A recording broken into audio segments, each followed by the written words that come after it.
I pledge allegiance to the flag of the United States of America and to the republic for which it stands, one nation, under God, indivisible, with liberty and justice for all.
Asian American, Native Hawaiian, and Pacific Islander Heritage Month is observed annually in May, and REMFI will celebrate the contributions generations of AAPIs have made to American history, society, and culture by profiling significant figures.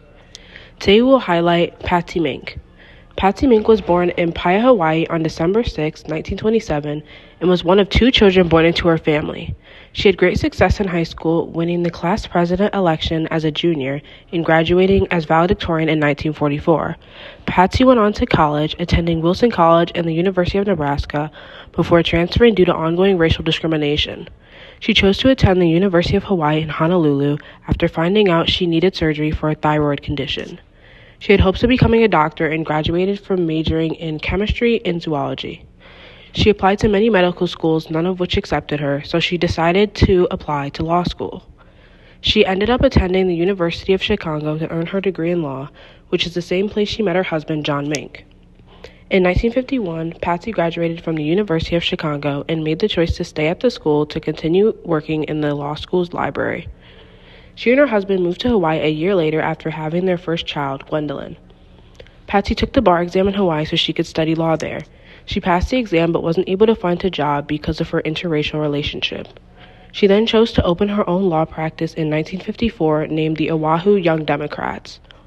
Mink was the first Japanese American woman in Hawaii to practice law there. Alongside her own practice, Patsy worked for the House of Representatives as an attorney. Once Hawaii became an official state 5 years later, Mink chose to run for a seat on Hawaii State Senate.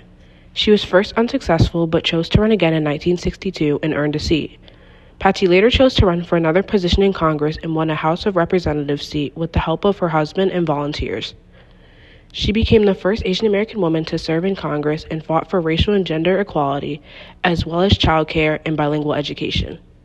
She also supported the Title IX law that stated, "No person in the U.S. can be subject to discrimination or exclusion by any educational program or federal-supported organization based on sex."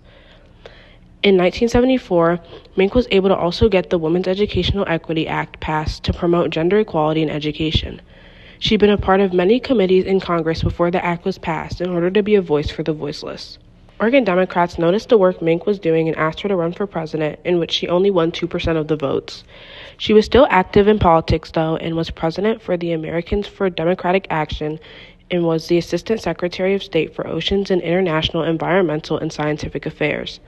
Patsy was later re-elected for Congress in 1990 and served 6 terms.